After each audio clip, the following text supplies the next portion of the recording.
একজন মুসলিমের জীবনে কষ্ট, সুখ, পরীক্ষা, হাসি, আনন্দ সবই আসবে। সর্বাবস্থায় আল্লাহ পাকের শুকরিয়া আদায় করতে হবে, বলতে হবে আলহামদুলিল্লাহ। আল্লাহ পাক সূরা ইব্রাহিমের মধ্যে বলেছেন, লা ইন শাকারতুম লা আযীদান্নাকুম, তোমরা যদি আমার শুকরিয়া আদায় করো আমি তোমাদের প্রতি আমার নিয়ামতকে বাড়িয়ে দেব। ওয়াল ইন কাফারতুম ইন্না আযাবি লাশাদীদ, কিন্তু তোমরা যদি কুফরি করো, আমার নিয়ামতকে অস্বীকার করো, তাহলে জেনে রেখো যে আমার আযাব বড়ই কঠিন। আমরা দরুদ পড়লাম একটু আগেই, আল্লাহুম্মা সাল্লি আলা মুহাম্মাদ ওয়া আলা আলি মুহাম্মাদ কামা সাল্লাইতা আলা ইব্রাহিম ওয়া আলা আলি ইব্রাহিম ইন্নাকা হামিদুম মাজিদ। নবী সাল্লাল্লাহু আলাইহি ওয়াসাল্লামের সাথে এখানে আরেকজন নবীর নাম সংযুক্ত করা আছে, তার নাম কি? কি কারণে দরুদের মধ্যে অন্য নবীর নাম না এনে ইব্রাহিম আলাইহিস সালামের নাম আনা হয়েছে? উত্তর দেন। আচ্ছা, আপনারা কখন থেকে ওয়াজ শুনছেন? সন্ধ্যা থেকে? আসরের পর থেকে? কি শিখলেন আজকে বলেন তো? আজকে এই যে লম্বা সময় ওয়াজ মাহফিলে ছিলেন, কি শিখেছেন? দুই একটা কথা বলেন, একটা কথা বলেন, কি শিখেছেন আজকে? হ্যাঁ বলেন। কোরআনের ফজিলত শিখেছেন? আর কি শিখেছেন? ধৈর্যের ফজিলত। মাশাআল্লাহ, তাতে দেখতেই পাচ্ছি আপনারা ধৈর্য ধরে বসে আছেন, আলহামদুলিল্লাহ। অনেক সময় দেখা যায় আমরা অনেক লম্বা সময় আলোচনা শুনি, কিন্তু আসলে কতটুকু বাসায় নিয়ে যাচ্ছি এটাই হচ্ছে বড় কথা। শোনাটা বড় কথা নয়, শোনা অনুযায়ী আমল করাটা বড় কথা। অনেক কথা আমি হয়তো বলতে পারবো, যদি এগুলো আপনি আমল করতে না পারেন, আমি আমল করতে না পারি, তাহলে এই জ্ঞানটা আমাদের জন্য পরকালে আযাবের মাধ্যম হতে পারে, নাউযুবিল্লাহ। নবী সাল্লাল্লাহু আলাইহি ওয়াসাল্লামের নামের সাথে ইব্রাহিম আলাইহিস সালামের নাম কি কারণে জুড়ে দেওয়া হয়েছে? কেউ বলতে পারবেন? তার আগে আরেকটা প্রশ্ন করি, আপনাদের এলাকার নাম কি? বদর কিসের নাম? কিসের নাম? আল বদর, আল শামস নাকি? বদর শব্দটা কোথায় প্রথম এসেছে? বদরের যুদ্ধে। তো বদরের যুদ্ধ কত হিজরিতে হয়েছে বলতে পারবেন? জি, কে বলেছেন? মাশাআল্লাহ। চাচাকে আমার পক্ষ থেকে একটা হাদিয়া দিবা তোমরা। চাচা আপনি পরে আমার সাথে দেখা করবেন ইনশাআল্লাহ। একজন উত্তর দিয়েছেন, বদরের যুদ্ধ হয়েছেন কত হিজরিতে? দ্বিতীয় হিজরিতে। বদরের যুদ্ধে মুসলিম সেনাবাহিনীর সংখ্যা কত ছিল? আপনারা বলেন কত ছিল? 313 জন। এই 313 জনের মধ্যে সেনাপতি কে ছিল বলেন দেখি? কে ছিলেন? মুহাম্মদ সাল্লাল্লাহু আলাইহি ওয়াসাল্লাম। অবশ্যই। দুইজন সাহাবীর হাতে দুইটা পতাকা ছিল। এই পতাকা বহনকারী সাহাবীদের নাম বলতে পারবেন? পারবেন? না পারলে কোনো সমস্যা নাই, এগুলো এখন না পারারই কথা। এখনকার জেনারেশনকে জিজ্ঞাসা করবেন যে নবী সাল্লাল্লাহু আলাইহি ওয়াসাল্লামের স্ত্রীদের নাম বলো, বলতে পারবে না। জিজ্ঞাসা করবেন ওযুর ফরজগুলো কি কি, দেখবেন বেশিরভাগই বলতে পারবে না। জিজ্ঞাসা করে দেখবেন ঈমান ভঙ্গের কারণ কি কি, দেখবেন বলতে পারবে না। কমন প্রশ্ন, কিন্তু খুব কঠিন কোনো প্রশ্ন নয়।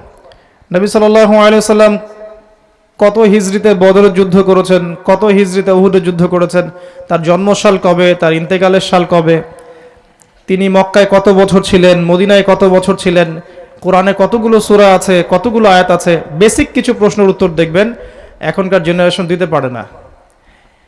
এটা কি আমাদের জন্য কল্যাণকর? কিন্তু জিজ্ঞাসা করবেন যে রিসেন্টলি বাংলাদেশ ক্রিকেট টিম কোথায় গিয়ে সিরিজ জয় করলো, কোথায় ভাই? এই দেখছেন, মাশাআল্লাহ। এখানে সেঞ্চুরি করেছে কে? কেউ কি সেঞ্চুরি করেছে? করেছে? আমি জানি না। ক্যাপ্টেন কে? এই তো মাশাআল্লাহ, সাকিব আল হাসানের নাম শুনেছেন? তার মেয়ের নাম কি? সাকিব আল হাসানের মেয়ের নাম কি? হ্যাঁ, জানা উচিত তো।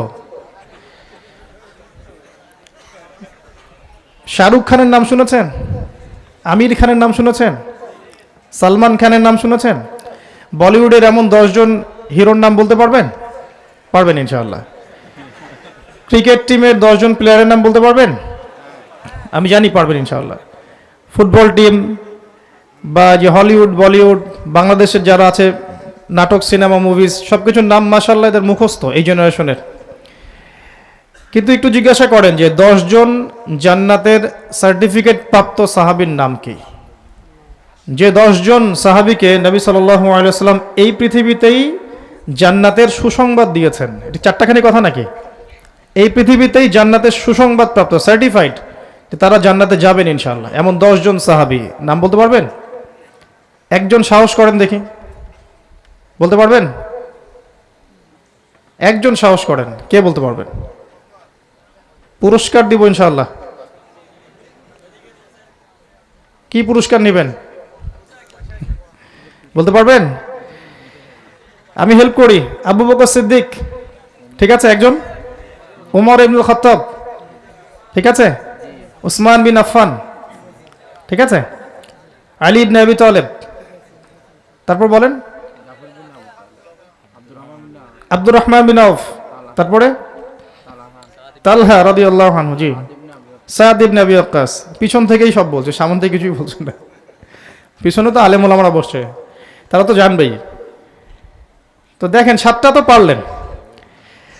যাই হোক, বিষয়টা হচ্ছে যে আমি বুঝাতে যাচ্ছি যে আমাদের বুদ্ধিবৃত্তিক পরাজয় কোথায়, আমি এটা বুঝাতে যাচ্ছি যে আমরা এখন আধুনিকতার নামে অনেক কিছুই জানি, অনেক কিছুর জ্ঞান অর্জন করি, কিন্তু কোরআন হাদিসের বেসিক জ্ঞানটা আমাদের মধ্যে নাই।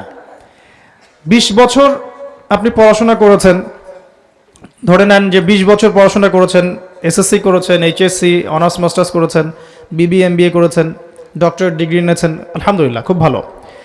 এখন এই 20-25 বছর পড়াশোনা করার পরে আমি যদি আপনাকে বলি যে আপনি কি 25টা কোরআনের সূরা জানেন, কি উত্তর আসবে? বেশিরভাগ উত্তর আসবে না। বা 25টা কোরআনের সূরার নামও কি জানেন? যেমন সূরা নাস, সূরা ফালাক, সূরা ইখলাস, সূরা লাহাব, সূরা নাসর, এমনকি নামও জানেন 25টা সূরার? দেখবেন ম্যাক্সিমাম উত্তর আসবে কি না। 25টা হাদিস পেটের মধ্যে বোম মারলেও, ওই যে পুতিন যে বলছে যে নিউক্লিয়ার বোম মারবো, সে একটা নেতা বটে, কথায় কথায় একটা বড় অস্ত্র বের করে দেখায় দেয় যে মেরে দিব একেবারে। এবং সে পশ্চিমাদেরকে ভয় পায় না, সে পশ্চিমাদেরকে ভয় পায় না। সে একজন মুসলিম নয়, সে একজন অর্থোডক্স খ্রিস্টান, সে পশ্চিমাদেরকে ভয় পায় না, সে ইসরায়েলকে ভয় পায় না। বিশ্বাস করছেন না? সে ন্যাটোকে ভয় পায় না, ইউনাইটেড নেশনসকে ভয় পায় না। সে এবং চায়না মিলে এমন অ্যালায়েন্স তৈরি করেছে, তার সাথে আবার উত্তর কোরিয়া যুক্ত হয়েছে, আর অন্য অন্য কিছু কান্ট্রি যুক্ত হয়েছে, যাদের সাথে লড়াই করার মতো ক্ষমতা এখন ন্যাটোর নাই। এই জন্য অন্যের ঘাড়ে কাঁঠাল ভেঙে খাচ্ছে। ইউক্রেন হচ্ছে এখানে এমন একটা বিষয় যে ওকে খুব সুন্দর করে বুঝিয়ে গাছের উপর উঠিয়ে দেওয়া হয়েছে। ও যখন গাছে উঠেছে মই নিয়ে চলে গেছে এরা, তো থাক গাছের উপরে। ওয়ার্ল্ড অ্যাফেয়ার্স বুঝতে হবে। আমি ওইদিকে পরে আসছি। যেটা বলতে চাচ্ছিলাম যে পেটের মধ্যে বোমা মারলেও দেখবেন 25টা হাদিস বের হচ্ছে না। 25 বছর কিন্তু আপনি পড়াশোনা করেছেন জেনারেল লাইনে। 25টা বছরে আপনি মিনিমাম কয়েক কোটি টাকা তো খরচ করেছেন, খাবারের কষ্ট করেছেন, থাকার কষ্ট করেছেন, টিউশন ফিস ভরেছেন, প্রতিদিন ক্লাস করেছেন। আপনার জীবনের 25টা বছর যদি আপনার হায়াত হয় 50 বছর, অর্ধেক হায়াত নষ্ট করেছেন এর পিছনে। এরপরে আপনি কি পেয়েছেন? এরপরে আপনি একটা সার্টিফিকেট পেয়েছেন। এই সার্টিফিকেট দিয়ে কি পেয়েছেন? এই সার্টিফিকেট দিয়ে একটা জব পেয়েছেন। ব্যাংক জব হোক, বিসিএস ক্যাডারের জব হোক, বা আপনার কর্পোরেট সেকশনের জব হোক, বা সরকারি জব হোক, একটা জব পেয়েছেন। জবের মধ্য দিয়ে আপনি কি পেয়েছেন? আপনি 3 বেলা খাবারের নিশ্চয়তা পাচ্ছেন, একটা বেতন পাচ্ছেন মাস শেষে। আপনার জবটা হালাল না হারাম সেটাও একটা প্রশ্ন। যদি ধরে নিলাম হালালও, তারপরে আপনি দিন শেষে 3 বেলা খাচ্ছেন, আপনি স্ত্রী সন্তানকে বড় করছেন, মানুষ করছেন, সন্তানের ভরণ পোষণ দিচ্ছেন, স্ত্রীর সাথে সংসার করছেন, পিতামাতার খেদমত করছেন, এভরিথিং ইজ অল রাইট, কোনো সমস্যা নাই। কিন্তু এটাই কি আপনার জীবনের উদ্দেশ্য ছিল? হ্যাঁ, মানে আমরা পৃথিবীতে আসব, একটা ব্যবসা করব, একটা চাকরি করব, 20-25 বছর পড়াশোনা করব, একটা সার্কুলার অ্যাপ্লাই করব, চাকরি হবে, আমি জব করব, 3 বেলা খাবো, আমার স্ত্রী সন্তান বাঁচবে, আলহামদুলিল্লাহ আমার বাড়ি হবে, গাড়ি হবে, জমি হবে, স্ট্যাটাস হবে, 50 বছর পরে আমি মারা যাব। আর আমি যখন মারা যাব তখন আমাকে মনে করার মানুষ খুব বেশি থাকবে না। যাদের জন্য আমি সারা জীবন করেছি, আমি মারা যাওয়ার পরে বছরে একবারও তারা আমার কবর জিয়ারত করবে কিনা সন্দেহ আছে। কথা কি ঠিক না বেঠিক? এমনকি মারা যাওয়ার পরে দেখছেন না, লাশ দাফন করার আগেই ওই সম্পত্তির বন্টন করছে, দেখছেন না? কয়দিন আগে আসছে না মিডিয়ায়, একজন ব্যাংক কর্মকর্তার মৃত্যুর পরে লাশ দাফন করতে দিচ্ছে না, আসছে। তো সারা জীবন যাদের জন্য করলাম, পড়াশোনা করার পরে যাদের জন্য করলাম, দিন শেষে দেখা গেল যে তারা আমার প্রকৃত আপন ছিল না। আমার প্রকৃত আপন ছিল আল্লাহ রাব্বুল আলামিন, যার কাছে আমাকে ফিরে যেতে হয়েছে, এবং কবরে গিয়ে আর ফিরে আসার সুযোগ নাই। তখন আফসোস করছে হয়তো এখনকার কবরবাসীরা, এখন যারা কবরে আছে তারা আফসোস করছে, অনেকেই, ম্যাক্সিমাম তাদের বেশিরভাগই আফসোস করছে, আল্লাহ একটা বার আমাকে দুনিয়ায় ফিরিয়ে দাও, আমি ভালো কাজ করে ফিরে আসবো ইনশাআল্লাহ। আমরা যদি ওদের চিৎকার শুনতে পারতাম তাহলে ভয়ে থরথর করে কাঁপতাম। এখন কবরবাসীরা এই কথাই বলছে বারজাখে, আল্লাহ একটা বার আমাকে ফিরিয়ে দাও খালি দুনিয়ায়, আমি তোমার সামনে নিজেকে প্রমাণ করে দেখাবো ইনশাআল্লাহ। আল্লাহ পাক বলবেন যে কখনো না, কখনো না, সুযোগ নাই। তো দিন শেষে এই রেজাল্ট হচ্ছে আমার। আর এই সময়টুকুতে পড়াশোনা করার পরে আমি কোরআনের বেসিক নলেজ অর্জন করতে পারছি না, হাদিস শিখছি না, ফিকহ শিখছি না, মাসলা মাসাইল শিখছি না, আকীদা শিখছি না, তাওহীদ সুন্নত বেদাত শিরক হালাল হারাম কিছু শিখছি না। মনে করে নিচ্ছি এগুলো শেখার দায়িত্ব শুধু মাওলানাদের, এমনটা মনে করছি আমরা। ইসলাম কি শুধু এক শ্রেণীর মানুষের জন্যে? কোরআন কি শুধু এক শ্রেণীর মানুষের জন্যে? এটা কি এমন কিতাব যে ব্রাহ্মণরা পড়তে পারবে, অন্যরা পড়তে পারবে না?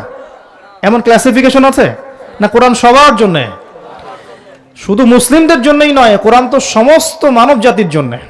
কোরআনে হিন্দু ভাইদের হেদায়েত আছে, খ্রিস্টান ভাইদের হেদায়েত আছে, ইহুদিদের হেদায়েত আছে, সবার জন্য এই কিতাব, তাই নয় কি?